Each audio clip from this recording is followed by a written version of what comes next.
I went to therapy to try to fix my fear of flying, and the therapist said, well, when was the last time you flew? I said, fucking Monday. She goes, so you do it? And I said, yeah. And she goes, well, then you don't have a problem. You just don't like flying. And I went, yeah, but I have a terrible fear of flying. She goes, yeah, a lot of people do. But if you can do it, then you're there. You're doing it. Yeah. You're figuring, my thing with flying is I drink. I've had plane flights where I wasn't drinking, where it's turbulence, and I've sobbed crying on a plane. Yeah. This Sober October, I had to fly to Minneapolis doing the Target Center or whatever, and I can't drink, and we're taking the fucking red eye, and it's horrific turbulence. And I'm in first class, 49 years old, crying my eyes out. Crying my eyes out, shaking, holding on. I'm so bad, I will grab the person's leg next to me. I'm a horrible I have a fear of death, really. Yeah, okay. It's ultimately what it comes down to, is I have a terrible fear of death. Now, has this increased with success? My fears? Fear of death. Yes. I understand that. What is it? I think it's like you get to taste this life that is oftentimes unimaginable, and you're like, I don't want to lose this. And not only that, you have children, you have a wife, like there's all this life you get to live with them, all these things you get to see with them, and doing something frivolous, doing something dumb, doing something like fucking skydiving or whatever like that. Yeah. The reward of that is what? You land and you have an exhilarating moment. The risk is you throw away all this you've worked for. Like, I can completely understand that. Yeah, I would say... Dov, you got to get out of here. I did it to ease him. Oh, No, yeah. I appreciate it. Yeah, as soon as I saw you in here, I was like, okay, it's not happening again. Okay, yeah. But he's still gonna No, it's perfect. He's still gonna remember that you're out. Get out. But now you know there's no more clowning. Yeah. Okay, go on. That is crazy that is a... But don't you think... That's crazy that actually happens to me, that I don't have control over it. Control over? Over when the clown and the balloon showed up, that I shut down and I can't right my boat for a little while. That's crazy that's a thing that I have no control over. Yeah, but that's the best. Phobias. No, but I don't know. I think that's the most entertaining thing. It's like... Do you have any phobias? Oh, I wouldn't say them out loud now. Homo count? What? I said, does homo count? No. Do I have any phobias? Yeah, I have a huge fear of heights. I do not fuck with heights at all. Oh, I'm bro, I have claustrophobic. I'm claustrophobic and I have a fear of heights. I don't fuck with heights at I all. got stuck on the train for almost an hour once. It was one of the worst experiences of my life. And now anytime the train stops, I freak the fuck out. Dude, I'll tell you what, my claustrophobia is so bad, I have a hard time scuba diving. Oh, yeah. I'm not hates into scuba that. diving. Get that fucking mask. I like that shit. Me and Rachel Ray were supposed to go scuba diving with sharks, and they sent over Rachel's claustrophobic, and they sent over the you have to have like a hood. Yeah. And I was like, I can't do that. You would prefer to use just the oxygen just the oxygen, yeah, just the oxygen. Have you seen the guy who goes up? They go up in. I forget who did it, but he went up in a U-2 plane. He went up in one of the spy planes that goes out of the atmosphere, so they had to wear a helmet, like a spaceman's helmet. And he said, they're watching him, and he goes, okay, my nose is itching. Immediately I went, oh my God, because he can't get to his nose. Oh, fuck. Yeah, dude. And so the guy goes, just don't think about it. And he's like, no, but it's itching really bad. I was like, fuck that. Yeah. Dude, claustrophobia is a motherfucker. I didn't understand claustrophobia, and then I just got this MRI recently on my shoulder. Fuck. Dude. Yeah. Fuck, I had one of those. All you had to do is your arm, right? No, I was rolled into You it. did the whole thing for you? Yeah. Dude? I didn't know that arm scares was me. an option. Dude, I did just the arm. Mine was my elbow, wasn't my shoulder, it was my Okay, elbow. yeah. So I had to put my arm in there for I want to say 30 minutes or 45 minutes. I was in there forever, and I panic would hit me. And I could feel it well up, like going, here we go, we're gonna have a panic attack right now. And then I'd go, and I took a Xanax before I went, and it still didn't fucking help. Oh, I would need the Xanax. Oh my Wait, God. explain to me. So the MRI machine is just on your. You can do whatever you want over You here. have to put your arm in. But they tell you can't move. Can't it's the move. not moving thing that's the problem. Yeah. If I had my arm in some machine and I could kind of roll around and do whatever, I'd be okay. But when I was rolled in, No, you had to stay still. You have to stay still. That's fucking made me so crazy. I'm back like this. I'm in this little tube, and I can't get a full breath. And I'm sure this is a function of claustrophobia, but I can't get a full breath, and I feel like, oh, well, if I could move a little bit, I could get one.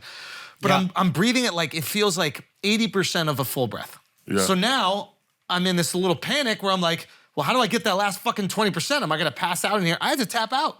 Halfway through, I had to tap out, go back in to finish it. I literally think my logical brain, and riding the train still gets stuck for 4 or 5 minutes. My logical brain is like, nothing is gonna happen.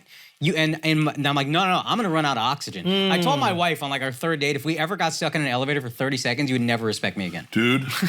You would never respect me again. It would be the most embarrassing thing. She got stuck on a train with me one time. She put her hand on my chest, just like calm me down. She said, your heart was fucking pounding. Dude, I got stuck in an elevator with a bunch of Japanese men.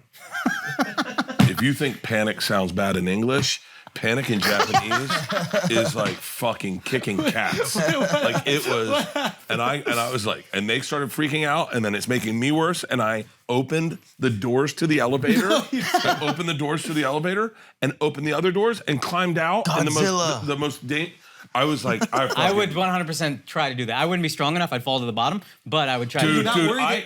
Let's go panic for panic. I was in a Top Fuel dragster. Right? Top Fuel dragster. So it's a drag race. So they put you in. I'm just a passenger. First of all, you're in a flame retardant suit, zip up, right? Put the helmet on, gloves on. They put you in. They 5-point harness you, and then they strap your hands to your neck so that you can't, because you're gonna reach out and grab something. They don't want you to touch anything. So your hands are here. I'm not doing that. So they put me on all the stuff, and then they go, all right, we'll get back to you. And I go, hold on. I need out of here. And they're like, well, he's going to be here in a second. I go, no, I need out of here right now. I need out. I'll tell you, panic for panic. This is the worst. This is the worst.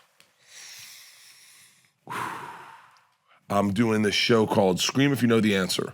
It's a game show on roller coasters. The roller coaster they put us in is out at Magic Mountain in LA. It's the one where you stand up, they harness you in, and then they put you in Superman so you fly through it. They have a vest on me to hold a camera, a GoPro mount, and I'm mic'd. So I'm like really tight into this thing. We pull into the station. We're like one car out, and we're sitting there, and someone goes, "Wonder what's going on?" And they're like, "All right, we're having a little problem. We're gonna bring you in a second." They bring us in. The floor raises, and they go, "All right.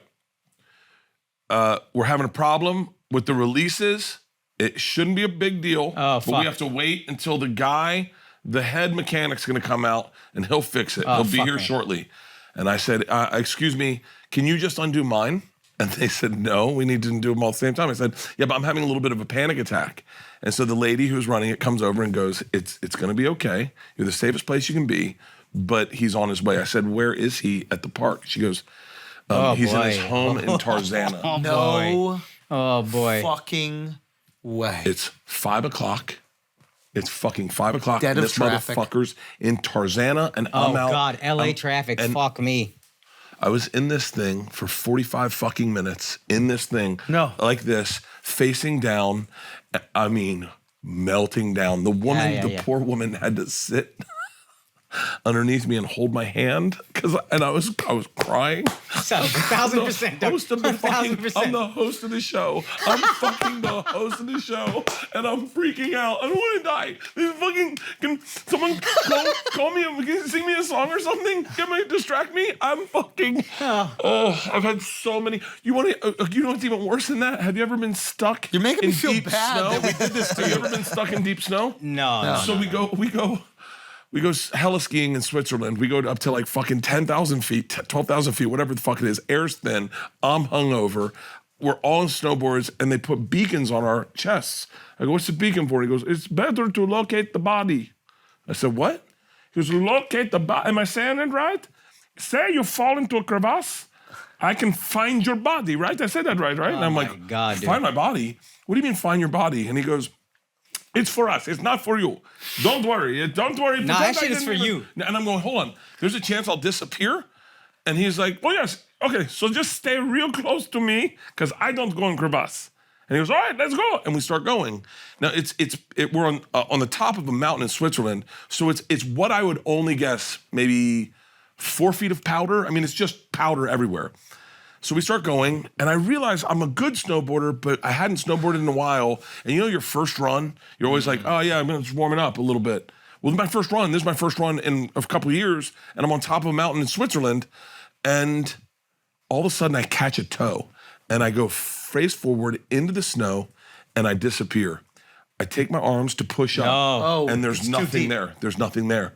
It's too deep, and I'm like panicking, going, "Oh my God, this is what they mean to find the body." I literally go, I'm gonna die here. I'm gonna die. I'm gonna die, and I'm fucking sitting there for, I'm not even joking, 10 minutes. Upside down in snow, trying to push, and all of a sudden I feel a hand grab my back, pull me up, and he goes, "You should see your sound guy." My sound guy is upside down, skis like this, and gear everywhere. And I was like, "Get us the fuck off this mountain." It was, dude, getting stuck in snow is fucking terrifying. I could talk anxiety and terrors for hours. Sinkhole scares the fuck out of me, dude. I grew up in fucking Florida. Sinkholes were everywhere. Yep. You'd be playing football in the street one day, next day, sinkhole. I swear to God, I was thinking about this last night. You know when the ground just swallows up a house or whatever? Yep. What happens to the guy? I'm like, if that happened to me, that's just how I die. That's how you die. They don't get them out of it. That's how you die. Yeah.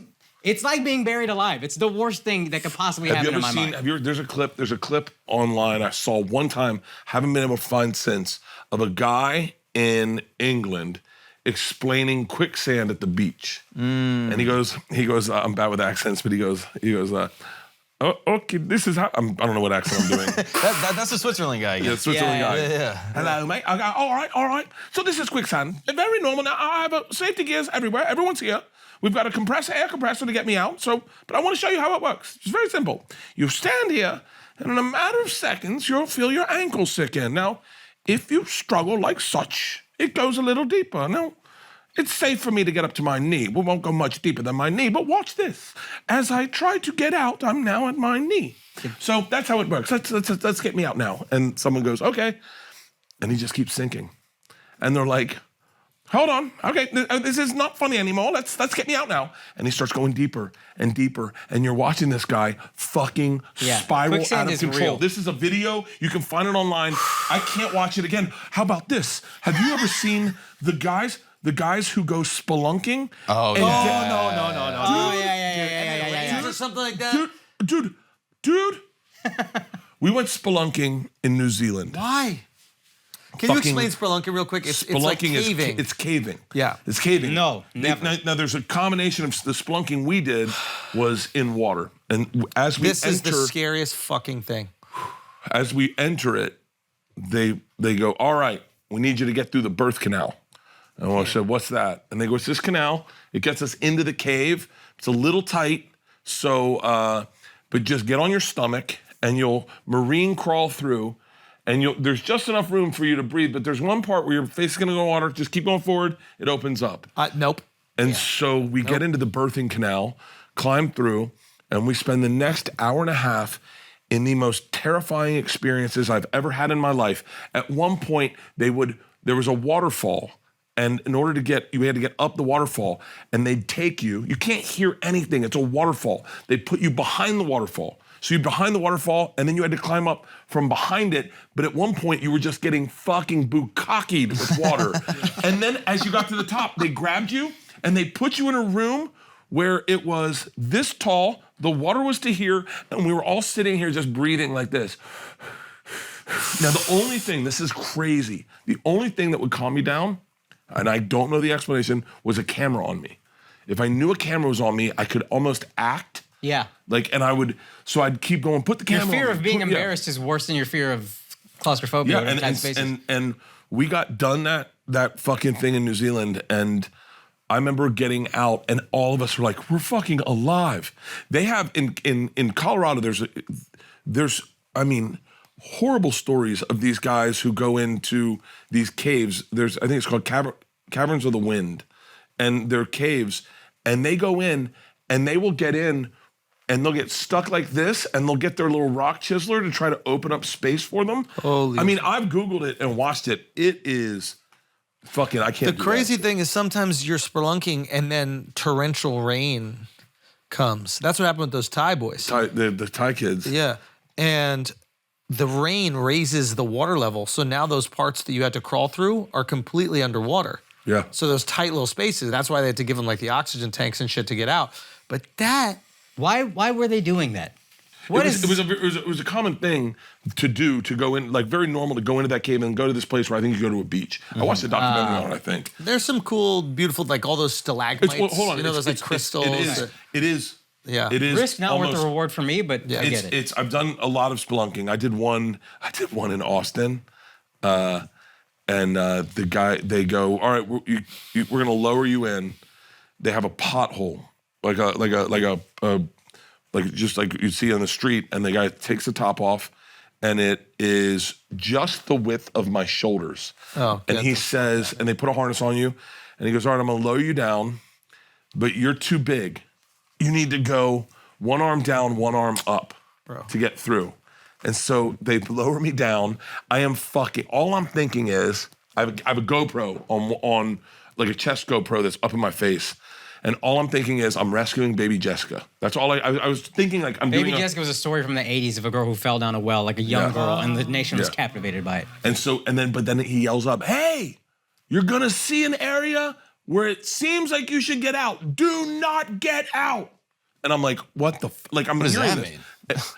All of a sudden it opens up to this beautiful place. Now you're so fucking claustrophobic that the second you see that, he's right. My initial thought was, I should stop here and take a breath before I have to go down. I think it was like 180 feet, I think was what they lowered you down. And as I see this oasis, I go, fuck this. I'm gonna keep going. And you go into even a smaller cave and you're just getting lowered. And then it opens up to a huge fucking cave. Yeah. And you're like, and all I'm thinking is, I gotta get the fuck out of here that way. I mean, then you walk out, right? Isn't there another exit? That's the most. Oh, yeah. That's the most fucked up part. Well, take me in through the exit. Yeah, have you done this? No, but I've seen this before. And it's like, why are we going this way? Yeah. Let me do a reverse. And it's like a regular exit where people have tickets and they're coming in. Stairs and shit. Yeah, spelunking's pretty badass, you know. Bro, have you seen there are these like natural water slides sometimes, and sometimes they're usually like part of like rivers or like waterfalls. Now, Duval was at one, and what you do is you go through this hole in the rock, and then you're completely kind of like submerged with the flowing water, and then you pop out. So you got to hold your breath for a couple seconds. Something happened where like Duval went through the wrong entrance in the rock and got stuck, couldn't breathe, can't see. So he's just stuck in the middle of this, and the water's churning everywhere, right? Oh, I got the crazy story for you afterwards. Water's churning everywhere, kicks, pushes, finally gets put back into the funnel, and then but he's like, dude, I thought I was gonna die. Like I was like making my peace in that moment. Crazier story. There's this wave pool that they're building, I won't say who it is, and a very famous UFC fighter, right?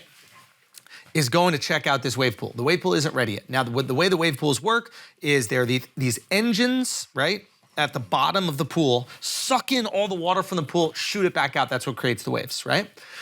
He's waiting to go surf. The engines didn't have grates on them. Now all wave pools have grates. The engines suck in the water. He gets sucked into the engine room with the water, okay? It's not like he gets spit back out with the water. For minutes, he's getting smashed around, whatever. They shoot out the water. He can breathe for a second. It's pitch black. He doesn't know what's going on, right? Then the water comes sucked back in, shoots out. 5 minutes. Like, they shut down the pool, but they're like, where the fuck is he? How do we get him out? Think about that. You're just in this thing. You could breathe for a second and then nothing. Breathe for a second, nothing. No way out.